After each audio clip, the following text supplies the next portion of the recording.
The soft jingle of the doorbell pulls my attention. I glance up and spot him, a dark-eyed stranger scanning the tables until his gaze lands on me. He freezes, staring like he's seen a ghost. Before I can figure out why, Megan, catching sight of the handsome newcomer, rushes over. "Come on in. We're running a special today. Get a second cappuccino for free," she chirps, motioning toward an empty table. The guy doesn't even glance at her. "Bring 2 cappuccinos and a menu," he says curtly, tearing his eyes away from me and walking toward a table. Megan flashes me a look. "Did you see that? Total hottie." I just shrug back. "We get plenty like him here." Turning back to the group of girls giggling at the next table, I ask, "Anything else for you ladies?" "1 coffee for me too," one of them says, flipping her hair dramatically. "Cappuccino." I double-check, already guessing she's more interested in impressing the new guy than actually ordering coffee. "Yeah. And some chocolate eclairs too." Why the dramatics? I'm not deaf. It's obvious. She's trying to grab his attention. I head back to grab the orders, the fake laughter growing louder and more annoying behind me. Carrying both orders on my tray, I stop first at the stranger's table. Setting down the cups, I flash my practiced server smile. "Anything else you'd like to try? Our pear tart is really popular today," I offer, rattling off the specials. He doesn't even hesitate. "I want something tender," he says, his tone heavy with unspoken meaning. I flinch at the way his eyes shamelessly drop to my chest. Taking a step back, I force a polite smile. "1 pear tart coming right up." I scurry off toward the giggling girls. Just as I reach them, the girl sitting with her back to me suddenly jumps up. My tray tips. Hot coffee spills across my hands and down my leg. I hiss in pain, trying to brush the scalding liquid away. "Oops. Sorry," the girl says, covering her mouth in fake concern. "Yeah, right. She did it on purpose." Fighting back tears, I bend down to pick up the shattered cups. "Let me help you," a voice says close by. The handsome stranger crouches down next to me, helping me scoop the shards onto the tray. "You need to rinse that burn now," he says, his intense gaze burning hotter than the coffee. I yank my hand away as we both reach for the same shard, cradling my hurt fingers against my chest. Without a word, I bolt for the kitchen, grateful for any excuse to escape. In the back, I run my hand under cold water, trying to numb the burning pain. The skin's already turning red. Megan bursts in behind me, her eyes flashing with outrage. "Can you believe those witches?" she huffs, helping me undo the buttons on my blouse, now stained with coffee. "They didn't even bother to pay before storming out." I memorized their faces, though. Let them try showing up here again. I barely listen, still trying to cool my skin. "At least," Megan adds, softening her voice, "that gorgeous guy helped clean up the mess, and left a big tip." She glances at me, hesitating. "What?" I ask, patting my skin dry with a towel. "He went to the pharmacy to get you burn ointment. Said he'd be back soon," she blurts out, clearly jealous. "And honestly, maybe I should accidentally spill some cranberry juice on myself too. See if he'll come save me." I shake my head, half smiling despite the pain. Typical Megan. Meanwhile, back in the main area of the café, the atmosphere is tenser than ever. Mike slams his fist against the table. "You're unbelievable, Eric," he growls. "My wife hasn't spoken to me for 2 days. All thanks to you." Eric looks like a kicked puppy, shooting desperate glances at both Mike and me. If he dares to say, "Come on, it's not a big deal," I swear I'll punch him. "You realize what's at stake," Mike continues. "If Sarah finds out, it's over. Divorce. Full custody. You'll see your daughter once a week if you're lucky." Eric lowers his head, guilt heavy in his every movement. He knows. His anger and bravado are just defense mechanisms.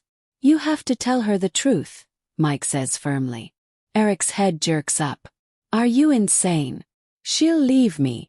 Mike just shakes his head slowly. When my marriage was almost destroyed by a psycho, I thought keeping secrets would protect my wife. I was wrong. Almost lost everything. Now I've got 2 sons and a wife I'd kill for. I'm telling you, Eric, you have one shot. Tell her yourself. You think Emma would forgive you if you cheated? Eric snaps, his voice sharp and ugly.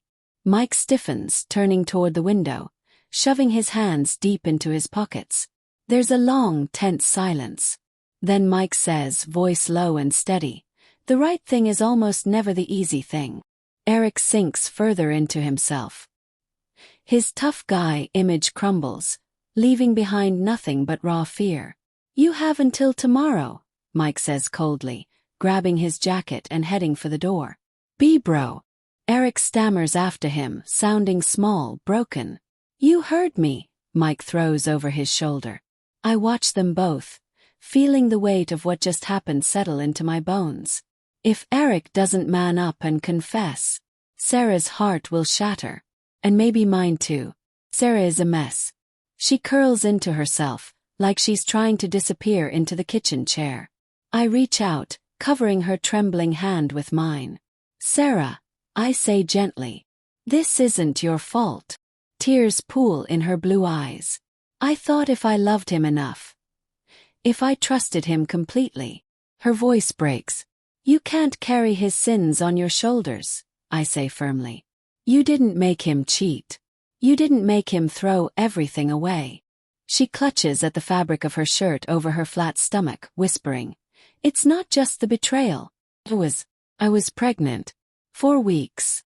A sob racks her fragile body. I didn't even realize. And the stress. I lost it. My heart cracks for her. For the child she barely had a chance to know. For everything Eric destroyed. The kitchen light hums quietly above us. We sit in silence, letting the grief settle like dust. Later, a knock at the door makes Sarah flinch so hard she nearly falls out of her chair. "Easy," I whisper, squeezing her hand. "I'll check." I creep to the door and peer through the peephole, but all I see is a massive bouquet of white roses. "Who is it?" Call out wary. "Flower delivery." A man's voice answers, cheerful but unfamiliar. Sarah shakes her head frantically behind me, mouthing, "Don't open it." I steal my voice. "You've got the wrong address." "Look, lady, I've got your name and apartment number right here," the delivery guy grumbles. "Just open up already. Take your flowers and shove them." Bark back. "Or I'll call my husband, and believe me, he won't be as polite."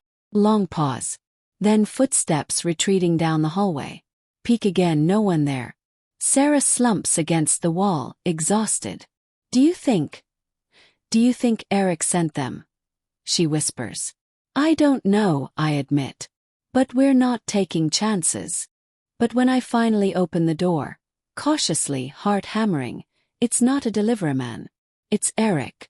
And he's shoving his foot in the door before I can slam it shut. "Stacy, wait," he pleads, forcing his way inside.